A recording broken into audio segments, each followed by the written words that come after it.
Okay. Welcome to the Young Entrepreneur Syndicate. Thanks for being here. Received several private messages of people that couldn't make it tonight. We also had some on the group chat. So they're looking forward to the recording. So I'm looking forward to giving them their money's worth on tonight's call about the topic is killing procrastination. And I do have some other topics tonight, so stick around past that. And I've got a couple live callers, and I'd love to hear questions from the live callers if you've got them. And I'll repeat that if more people jump on. But killing procrastination. What's interesting about this topic, by the way, I did procrastinate a little bit in my homework and putting it together now that I think about it. But what's interesting about this topic is there's nothing on here in preparation for speaking on this tonight. There's nothing in here that we haven't talked about at one time or another that fills the gap to keep you from procrastinating. So if you've been paying attention and playing along for at least a few months, you're probably halfway there. So this will serve as a good reminder of ways that you can kill and not procrastinate things. And some of these things will be recognizable and some of them will be just new tools, hopefully, in your tool chest. So the first one, and this is actually probably why it's first, the first two are some of my favorite as it relates to killing procrastination, because I'm pretty good about getting stuff done. But what hangs me up is distractions, especially working in a home office. I mean, I'm upstairs, kids' playroom is right next to us. I've got 3 big bay style windows looking out on the pasture. So I hear every noise outside, every dog bark, every chicken quack, all the horses beating on their toys out there. I have distractions surrounding me on top of just normal life, things that people need. And let's be honest, our biggest distraction, and don't lie to yourself, is the phone, and avoiding the temptation of, checking it all the time. Who's texting me? What social media is going, what's happening there, and all the things on the phone. So put at the top of your list, like I have, minimize your distractions and operate with the intent to not have any distractions. Now, one way that you could accomplish that, because look, especially with what I just described with my environment, sometimes you might need to block out periods of time that okay, the next hour is going to be distraction free, closing the door, shutting the window shades, put on the headphones, whatever that looks like, whatever you have to do, put your phone across the room.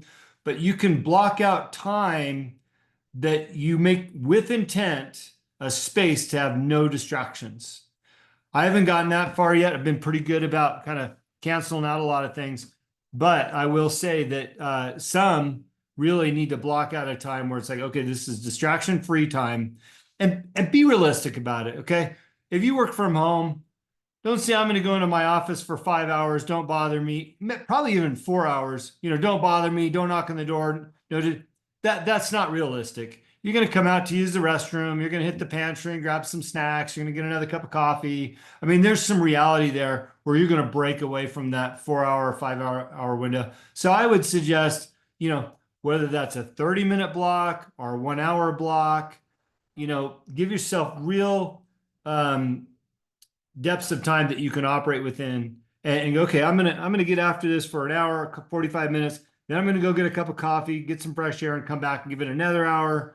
Then see what the family needs or check on the animal, whatever that looks like. Give it some blocks that are palatable, not unrealistic. Because if you do that, you're gonna set yourself up for failure. Oh, don't bother me for 5 hours. That's not sustainable. So give yourself some realistic time blocks to minimize distractions. Number 2. I do this a lot as well. It's also one of my favorite parts of killing procrastination is changing my environment. Oftentimes for me, that's music and lighting. I'll go through when I sit down at my desk, I'll go through, my playlist or Spotify. Some of you can see I got a record player back there. I'll find something that sets the tone for the work that I'm going to do. And, whether put on that music lightly or crank it all the way up, depending on the environment, what needs to happen. Maybe I'm trying to get in the creative mode and, I'm listening to something retro or whatever. Change your environment so it suits your need to eliminate the procrastination by being motivated to do what you set out to do. And so for me, sometimes it's as simple as music and lighting, whether that's lighting off, lighting up, extra lighting, depending on what it is. Music and lighting, change your environment. Now, some of you might have, I'll call it a closet space or a place that you can get away in your home or in your office, or maybe even it's a jaunt down to Starbucks or wherever you get your coffee at, to change your environment and get some work done. But understand that changing your environment can play a role in killing that procrastination. All right, here's a friendly reminder of ways that we can be better. Prioritize your tasks. I am still operating on my yellow pad. There's still task list out there. And actually, I've got a couple going on, right? But prioritize your tasks. My system is map everything out the night before. That way, when I sit down at my desk, now you can envision I've set my lighting, I put some good music on, I've got the door closed. Now I know exactly what I need to do in terms of the task for the day, and I work through that list. If I step away from my desk, when I get back, list is still there. I don't have to jumble around to figure out what's next. And if I've prioritized it, now I'm avoiding the procrastination of not doing something, because it's much easier to write it down on the paper when it's important. But when it comes to actually doing the task, if it's not written down, you may just skip over. You might say, you know what, I'll put that off for another day. If you've written it down, now you either got to check it off the list, or in my case, if I don't get something done, I carry it onto the list again for the next day.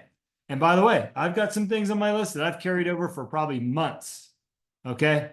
And I'm going to touch on that second half of this discussion, but prioritize your tasks. Next step in that, we've talked about this quite a bit too, is set realistic deadlines for those tasks. If you're setting out to do something, give it a realistic deadline, carry that over on your task list so that okay, this really needs to be done by, look, we're all good at making sure our taxes are done by April 15th, right? And if you're like me, April 14th, I'm either filing an extension or I'm working till midnight to get them everything that they need. And yes, on April 16th, with good intention, I always say, well, I'm not going to do that again. But yet, April 14th, there I am again, Now, I file an extension because some of my LLCs, so the date's different, but you get the idea, right? So set some deadlines. Works the same way as taxes do. You tend to hit those deadlines when you know they're important. And by the way, if you've prioritized them, you know which the important ones are. And I would venture to guess the longer it's on your list, it kind of continues to move up that priority list, because there's a reason why it was on the list in the first place, right? So put some dates on that, keep your priorities set, and then move them up the list as you go down. There's another familiar one. We've said it before, you can't eat an elephant unless it's one bite at a time. So take your tasks, break them down into smaller steps, whatever that looks like for you. I don't care what it is. I don't care if it's 1 minute a day on that task, 5 minutes, an hour, whatever it looks like for you, break it down into smaller steps and you will get to the finish line, believe it or not, sooner than you believed you could, if you had it on your list. Okay? If you procrastinate, you don't have it on your list, you don't have to break it down, you're not going to get it. I'm working on a second book, which I'll touch on again in the second half. And I've got a list of individuals that I'm going to include in this book.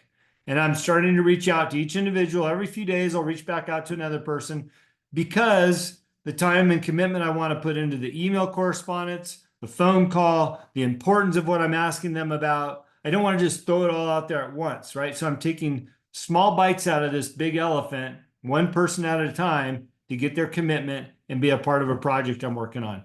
So I still use this every day in almost everything I do. Small steps, baby bites, whatever that looks like for you. All right, next one. We talk about this. Set goals. Set your goals. Those goals should dictate the priority of your tasks and your deadlines of when they need to get done. All right.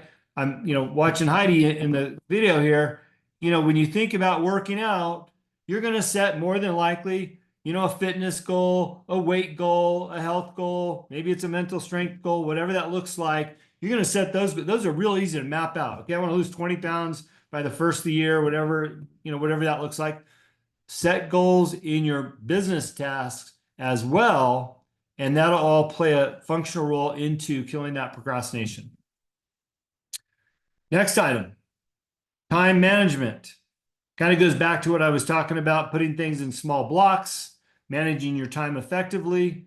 Now, with the book that I was talking about, it's a prime example of me just allocating 5 minutes a day. I'm going to make a call. I'm going to draft an email, whatever that looks like. I might come back to it, but just a little bit of time for that. I've managed my time on that project, and then I can move on to the next thing. So manage your time effectively.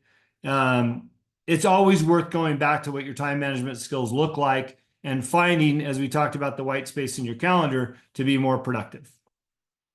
All right, and then there's 3 more here to wrap this discussion point up. And the next one is be kind to yourself. If you're missing the mark, it's okay.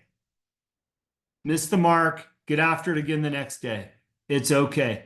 Be kind to yourself. I'm teaching my 8-year-old how to drive. And for you city people, I know that probably sounds foreign. Heidi's laughing. Rod's laughing because he knows that's what you do. And she's out in the pasture. We're doing some work out there. And we have a fence, a gated fence. I open the gate. It's about 9 feet wide. And she goes through the gate by herself driving with the dogs in the passenger seat, and just cut the turn a little bit sharper than what she should have and clipped the rear end of the vehicle on the fence post. Okay. And it made a loud noise. And yeah, I got some farm pinstriping on that vehicle now. And she was so upset. I said, look, it's okay. We're out here to learn. That's why we're in the pasture. That's why you're 8 years old learning how to drive. Because when you're 14, I don't want to worry about you on the highway. Right. And she's tearing up. She's like, yeah, but Daddy, did I mess it up? I said, it's okay. Yeah, there's some scratches, but that's the point. And I was trying to teach her to be kind to herself in the learning process. It's okay to fail. It's okay to make a mistake. It's okay to not be able to do something and come back to it the next day. So as it relates to your goals, your tasks, and all these other things, please be kind to yourself, because you'll get yourself in a tailspin and you won't come back to it. And that's the worst thing that can happen. I don't want you to be there.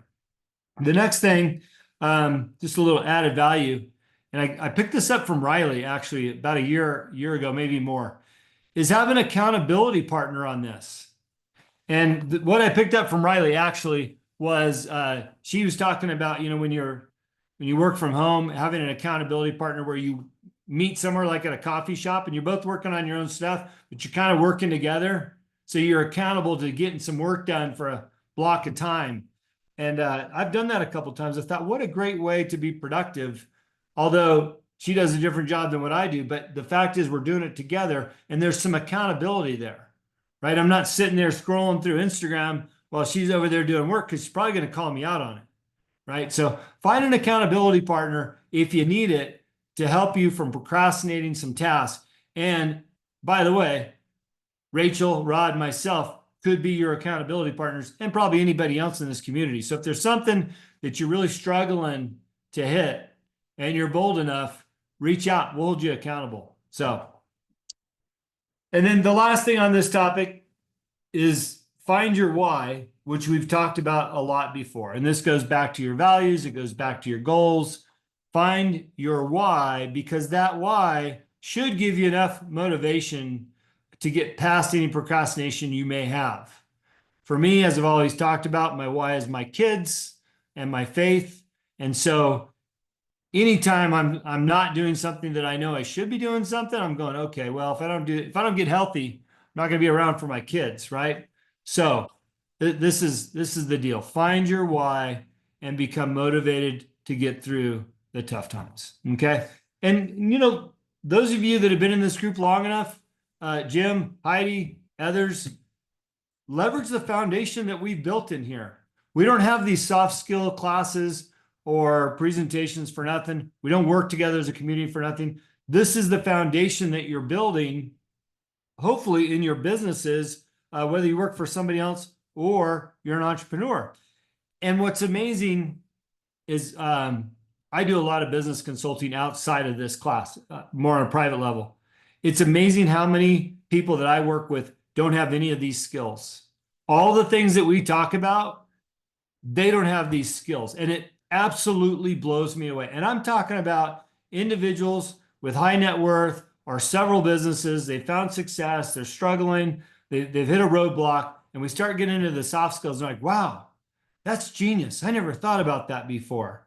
And then they're off and running. And then you can only imagine what the successful ones do with some of these soft skills. They take that and run it a little bit further, right? So I know sometimes these things are a little bit redundant, but a lot of people out there do not have these skills. And at some point, you're going to look back and go, thank God we were talking about the soft skills for all this time period. So anyways, if you got questions about procrastination, if you want to, yes, more emotional intelligence going on here. Thank you, Heidi. All right, I'm going to shift gears. And if you got questions, throw them up. But I want to talk about something, and Riley already admitted she wasn't going to be here tonight, which kind of gave way that she was the one that was asking about this. So I had a call with Riley last week, and I think a lot of people make an assumption about all of us or everybody in life, one point or another, about our success or what we're capable of doing or not doing or what that might look like. And so let me just let Rachel in real quick. So what Riley said to me is, she says, Jim, I just don't know how you do it all. I'm like, what are you talking about? She's like, how do you do all those businesses and everything? I can't figure it out, man. You're so amazing. I said, hold on a minute. Let's talk about that, because I don't want to give anybody's a false sense of what success looks like and or how hard it is. Okay. And I always like giving real live examples so that it resonates a little bit more. And I'm okay being transparent on this as well, so that you get an idea. So don't take this in I'm bragging about how much I got to do here. I want you to know how much I don't do, so that there's not any misconceptions. And you can also probably pick out my shortcomings or ways that I could improve my business.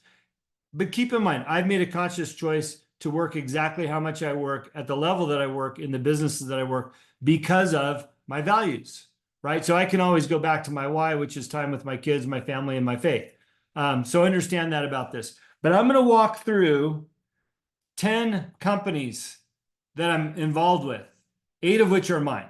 Okay. And I'm going to just give you a brief synopsis on each one so that you can understand internal struggles of those, and maybe a little touch on what the success might look like, and know that nobody can juggle all this and not, be frustrated at times, or not be running all your businesses 100% at times. And I think that that's what Riley was getting at, because she loves working with her family, absolutely loves it. And she's got a new business she's starting, as she talked about in here, with her hat business. And she helps me with my campaign stuff, which is another job for her. So she's juggling a lot of balls too. And I don't know what else she does, but probably more. Helps her husband. So she was feeling like she was falling short of what other people are doing. Okay. And I want to avoid that. I don't want anybody to feel like they're falling short of what you feel like you should be doing based on a misconceived perception of others or what you see on social media. Okay. So my first business is my coaching, both private and consulting for businesses. Okay. So that would be in my Live Life Driven business. That's an LLC. I also derive income from my podcast when that's up and running, which is very minimal. And I haven't really tried to monetize that in a few years. As many of you know, Rod and I have done a show for the last couple of years, and there hasn't been much monetization behind that because we had other motivations. That business, I do actively work.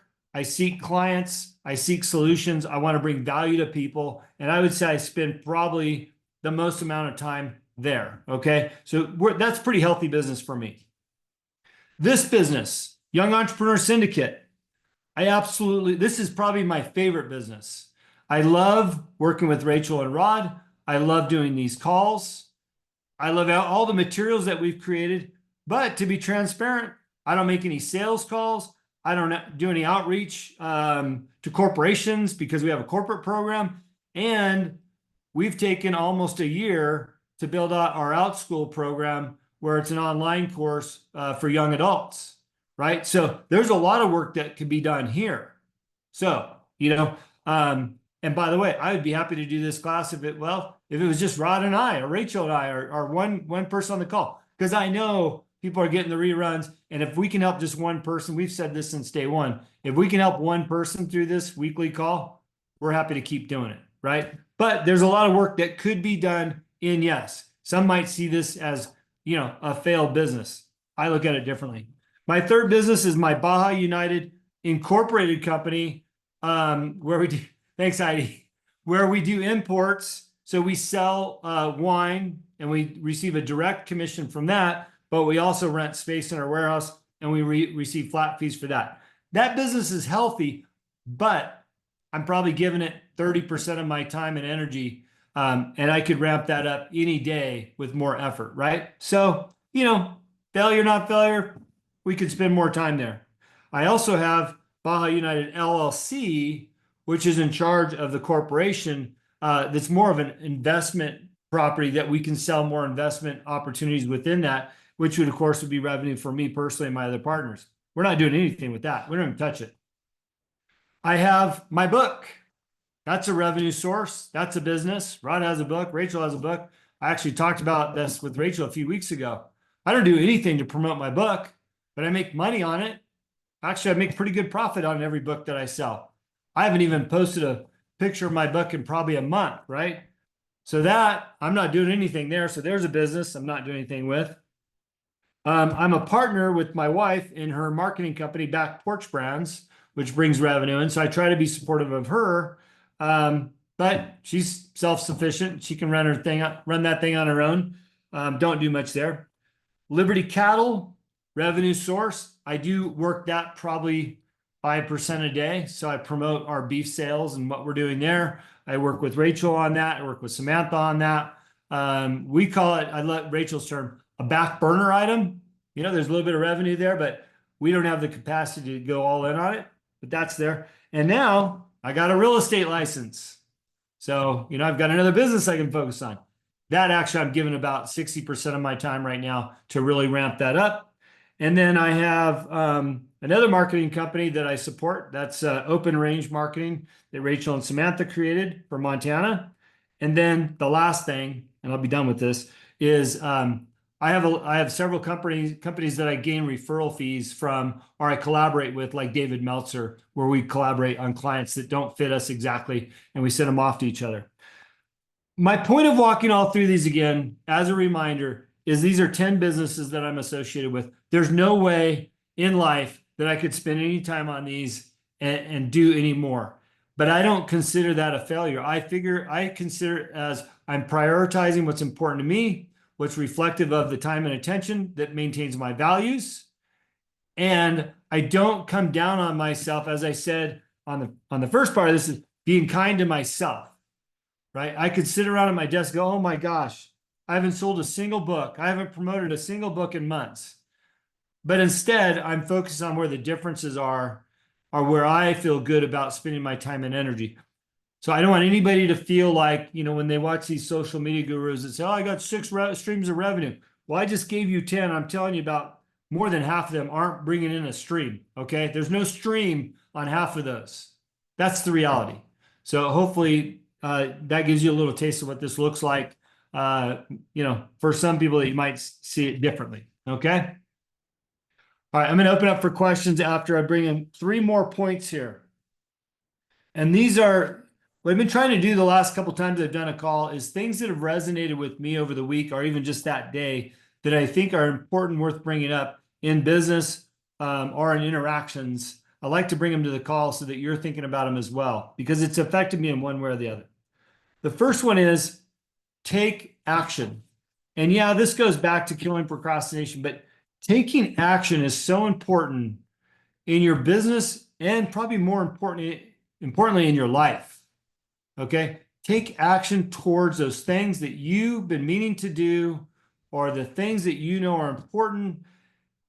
This comes from my political life, where a lot of people want to sit around and have coffee and complain about what's happening. But are they taking action beyond that coffee? because that's not action at all. That's bitching and complaining. Okay. When you leave that coffee shop, what are you doing to make a difference? And you can apply that to whatever topic you're thinking about right now. Like, yeah, I guess I do kind of talk about that a lot, but I don't do anything about it. Well, I want to remind you to take some action. And this has been top of mind. I mentioned earlier, I'm writing a second book. It's called Men of Strength, and it's going to be 16 chapters or more, highlighting men who've taken action in their careers that have stood up for their constitutional beliefs and their faith. And the reason why, nothing against the ladies, because you guys know I appreciate a good, strong woman. But the reason why this is important is I think that the world is lacking men leading their families in faith and the leadership role that they were meant to have. And I want to give them some real examples of men in business that you know, you can look at their stories and go, wow, they did it, I can do it. Sean Whalen's actually going to do a chapter. Coffee Anderson, Mr. Red, White, and Blue, the musical artist, he's going to do a chapter. And I've got some other surprises on there that I'm looking forward to that I'll be reaching out to. Maybe even somebody that we know from Arte Syndicate. So anyways, for me, this book is about taking action in an arena that I want to do more, but the book is about taking action as well. And there'll be action steps at the end of each chapter. So that's why this is top of mind for me. The second item is be prepared for whatever it is that you're doing. I just got an email. It's kind of fun to be back in that, I don't want to call it corporate life, but there's an office I can go to for real estate. I'm an independent licensed realtor, but I can go to the office and there's people there and, you know, assistants and all these things. And it's neat to go back to the hustle and bustle. And they provide lots of free training, which, you know, I'm going deep on this thing. So I'm attending 2 trainings a week. The email I just got was, bring a pen and paper to tomorrow's meeting. I brought a pen and paper to every single meeting I've been to my entire life. The fact is, people have gotten so lazy that they're not even placing, you know, an importance on a training enough to bring a pen and paper. It's a simple thing, but that just reminds me of how ill-prepared people are in general, right? Show up early, bring your pen and paper, you know, be ready to learn, have an open mind. You know, I try to be the best student possible because I'm there to learn something that I don't know. And it's not always easy, you know, to be a student when I've been a leader or an influencer or a teacher, but being a student to me and being prepared to learn is important. And of course, pen and paper is part of that. So please be prepared in everything you do, which leads into the last thing I'm going to bring up and then open it up to Rod and Rachel for comments, is be respectful. Be respectful. Whatever that looks like, be respectful of other people's time, energies, etc.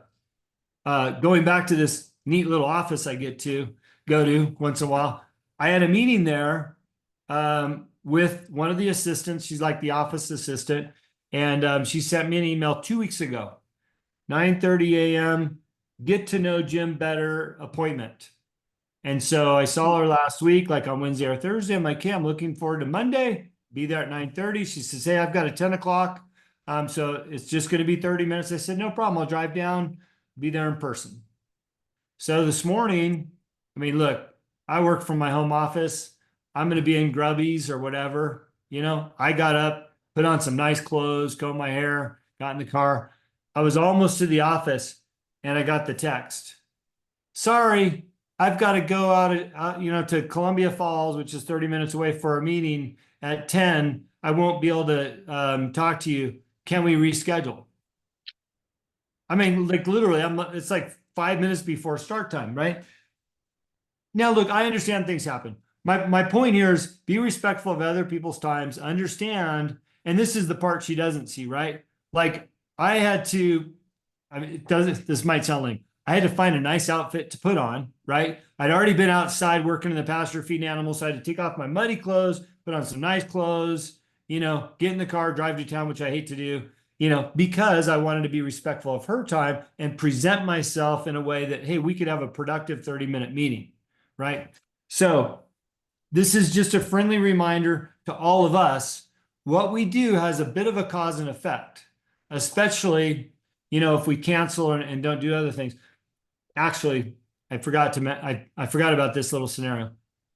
This is, I think, what set it off this morning, and then I'm going to open it up, Rod. I had reached out to a colleague that owns a very successful business that I've known for 15 years. And we set an appointment for a month and a half ago, and his assistant says, hey, he's not available. Do you mind rescheduling? Something came up. Yep, no problem. 2 weeks later, get that same email. Hey, he had to do this or that. Can we reschedule? Yep, no problem. And I'm busy, so it really isn't a problem because I've got plenty to do and there's enough notice.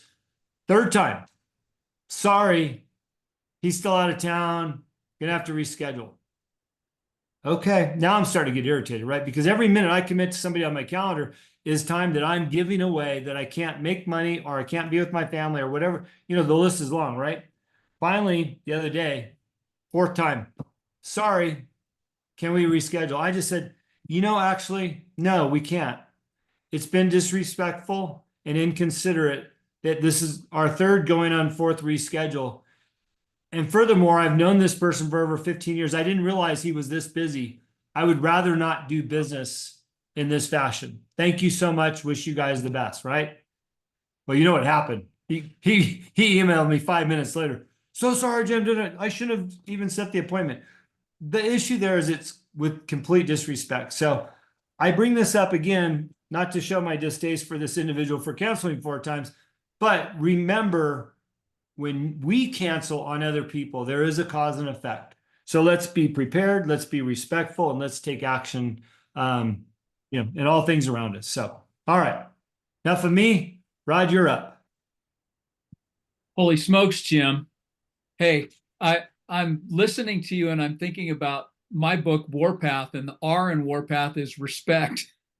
And I'm thinking, Jim, if you're ever all dolled up, all right, and on your way to town, and it's like 9:30, don't waste a trip. Give me a call. We'll go out to coffee. Might even go someplace nice, right? Yeah, there you go. Thank you. You're welcome. So yeah, don't waste a trip if you're all gussied up. I want to say there's one thing that I would add to your list, and that is, and we've talked about this before too, but it's cut your projects.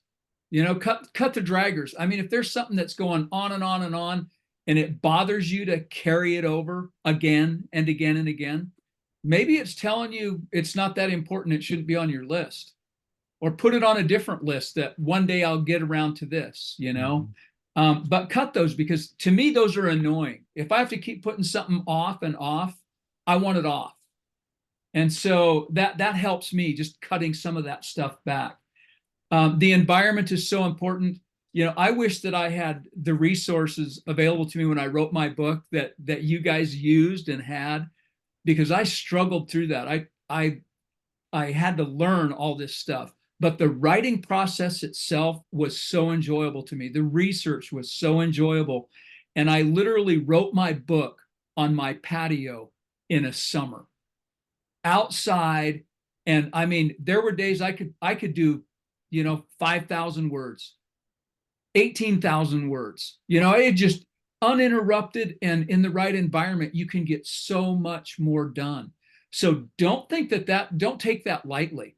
If you need to change the music or the lighting or the atmosphere or go someplace else, I mean, try different things, because you will see your productivity literally skyrocket in the right environment for the things that you're doing. And that might be in your office at the computer, right? But find where those productive areas are for you. But for me, the creative thing was outside, and I spent more time doing that. And the other thing, this is just a reminder because I did it today, and Jim, you took a note before the call. It's time to start thinking seasonal stuff, and so we put more on our plate. Right, school's back in session. I know people are following their kids around to sports. Heidi, yours are adults now, thank goodness. But I mean, now we're in a whole new ball game, literally. And there are other things to do. There's winter tires on cars for those of us who live in that environment. And, you know, I've never had to wait in line at the tire shops. I've always planned things out ahead. And there are other people that wait for the first snow and then they're literally screwed. So planning ahead is so critical, especially when it comes to the things that the mundane part of your life, which will affect your business life. If you don't have those other things in order, it's going to affect your day on the job. So make sure you're taking care of those personal things as well. They're just as important as the business things on your to-do list. So plan ahead for those. And lastly, and maybe I'll kick this off to Rachel because we've been talking about this, the BOI, right? And what reminded me of this was Jim, you said the April 15th deadline for taxes. Well, business taxes are due March 15th. You know, so we've got to be a month ahead of that April 15th deadline. And you don't want to make that mistake because there are penalties. So make sure you're thinking, you know, your personal taxes, yes, April 15th, but the business stuff is a month earlier. You know, we have different requirements. So make sure you're thinking about all those different things when you're planning. It's not just the one deadline. That deadline might have a deadline before it. So that's all I've got on. Great reminders, Jim. I need them. I need Yeah. them. I thought I killed procrastination a long time ago, but it's easy to fall back into old habits as well. So great Thanks, Rod. topic. I appreciate the candor with your personal businesses, and I private messaged you. You left one out. You actually left another one out because you were a campaign manager and you're still involved in politics. So I mean, there's more involved that you know we all have more going on. So make a Yeah. list and see where you're at because we're all doing a lot more than we think we are.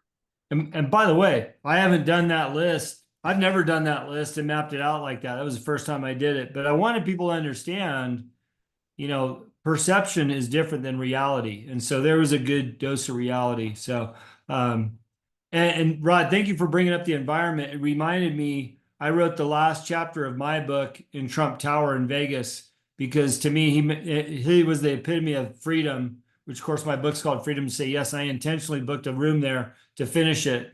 Rachel, tell us where you went to get inspiration for your book because I was impressed when you told me where you were at. There's so many things I want to talk about. First, I want to celebrate the fact that I'm not in my car. That just feels like a win that's worth noting for tonight. Yay. To answer your question, I'll start there. It took me almost 3 years to write my book.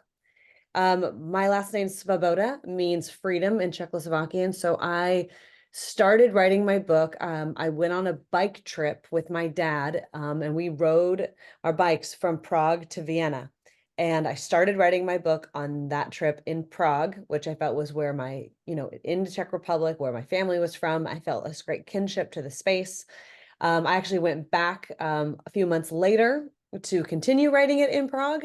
And then I ended up finishing it in Scotland the next year later because I didn't make a whole lot of progress on the book when I was in town because I was busy with all the different businesses, which kind of leads me to my next point, if I can stay in the hot seat here. I loved how Jim went through his different businesses tonight. One is because I think that you never know with entrepreneurs like what we're doing. You never know all the things that we're doing. And we don't talk about them all the time because kind of like Jim said, like there's an ebb and a flow to the different seasons of the businesses that we're involved with and which ones are busy at different times. And, we're not like advertising or, sharing all of this with our friends and family all the time. They don't want to hear that, So it's nice in this community to talk about what we're doing and the different initiatives of where we're investing our time based on what's important to us, based on what our values are, and based on what our threshold for productivity is. I think that was really nice to give like a kind of lift the hood and give everybody a look at the engine and kind of like see behind the scenes there. Because most entrepreneurs, not only do they not talk about it all the time, but when you ask them straight out, they almost don't even know how to give you a straight answer because they probably haven't thought that through. Yeah. So I love that. The other thing I'm going to share with you guys is I also run a lot of different businesses, for-profit businesses, but I also have this full-time job of being a mom. And I was struggling with something for the last few months. And I don't know how many of you know that I've been struggling with this. Some of you might know, some of you just may have felt this hectic, nervous energy from me for longer than I'd care to admit. Because I think what happened, and I don't know if anybody else has gone through something like this, but I was working a full-time job or multiple full-time businesses, and then COVID happened. And when COVID happened, I let go of my nanny wasn't full-time anymore. I was home full-time. And then after COVID, I didn't, excuse me, I went back to work, but I also kept the full-time mom job. And I didn't bring back the full-time help. And so for the last year or so, I've been struggling with these like multiple full-time jobs. And I finally got to the breaking point about a little less than a week ago. This is fresh. I just, I felt like I just could not go on. I was like, I am exhausted. I am emotionally, mentally, physically drained in every imaginable way. And so I basically put my hand up to the universe and I was like, okay, like I need help. Like I don't know what to do. It's very important that I'm a mom. It's very important that I'm there for my kids as a single mom, but my businesses are also very important and my employees are very important. So I need to make money, but I also want to be there for the kids and I want to show up and I want to enjoy being a parent. I don't want to always be running and stressed and on my heels and dragging and not showing up to be the best version of me in one of those avenues that are all very important to me. So I kind of had to take that long, hard look in the mirror and to say, okay, if this was a work problem at one of the companies, I would hire a solution. Why can't I do that for my business called House? Okay, that's what I need. I need to hire someone to help me with this business of House. So that I can do the fun stuff with the kids and I can be there for them and not just always be Uber driver or, doing laundry or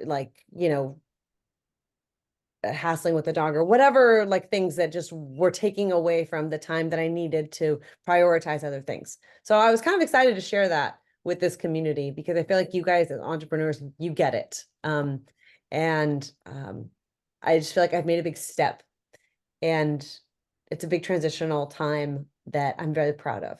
So I'm sharing that. Thank you. Thanks, Rachel. And, I appreciate is the vulnerability that we all try to have here because we are people, we have families, we have priorities. And, I think that this world is so wrapped up in perception or, with social media, you always think that everybody's got it better than you. Well, the reality is everybody's flawed regardless of what you're seeing on their social media. And that was part of the point was showing my businesses. And Rachel, thank you for kind of giving us the icing on the cake there, because it's easy to get wrapped up in what we think about others, and that's okay. And I wanted to say something real quick about all those businesses. I know that seems like a lot, but I want you to know, and this is the important part about when you add stuff to your plate. I'm guessing it's probably the same for Rachel. Every single one of the businesses that I'm involved with align with my values and my goals and what my core beliefs are. And so for me, it's not a burden to do any one of those things. It's just a matter of which one gets my time and attention and energy at any point. And I've selected those items to be involved with intentionally because I know it'll move my values forward in one way or another, whether that's through a book or through coaching or through helping or through the quality of food we get to eat, right? So I would encourage you as you look at your own portfolios and your own tasks and things that you do, that those things all align with your values. And if you decide to add more to your plate, that you really take that into consideration too. So with that, Jim, is there anything you want to bring up or say or talk about or questions? And then we'll go to you, Heidi, since you're both on the call. If not, we can kind of start to wrap up a little bit. For me, Jim, I don't have anything tonight. It's been a couple of weeks. It's been a busy start to the school year, so a lot of things demanding portions of my time, prioritizing and having to miss a few calls here and there. But yeah, all good. Looking for the recordings when I miss. Good. I appreciate that, Jim. And I love that you're in a good spot where there's nothing, top of mind that we can help with. I just, it's interesting. I started showing up at this office, like I said, for these trainings. And although it was kind of neat to be somewhere in person with other people, I have not missed any community since we started this group because I get to show up every Monday night and have some community. So for me, there's as much value here for me just to see you guys and hear your stories and look for ways that we can offer supportive help. And Jim, I'd love to hear from you on a personal call at some point. There was a while there we were talking a lot, so I'm missing that. When you have time, I'm here for you. I'd just love to catch up with what you're doing. Heidi, how about yourself? Since you're on the call tonight.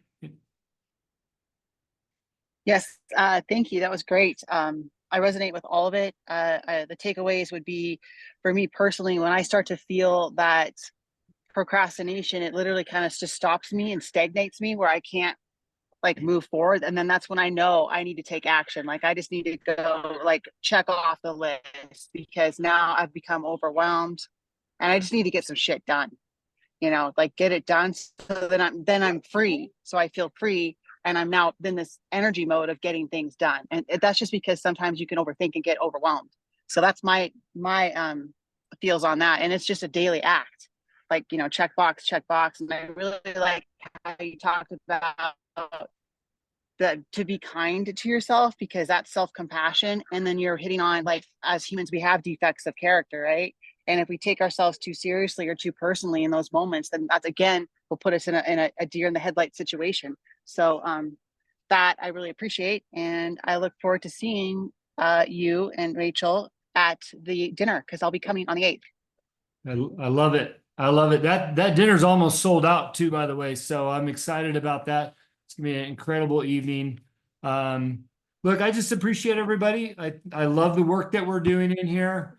I was going to touch on Rachel's transparency there for a minute.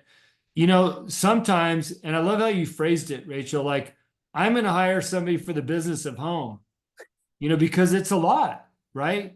And if that allows you to do something else with your family, which is higher up on that priority list, probably at the top, then that's a good investment of time and money to bring somebody in to accommodate your needs at home.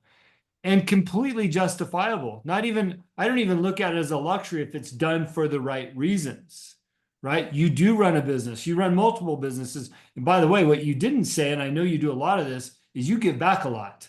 I know you're involved in a number of charities and organizations across the board, probably almost as much as you're working.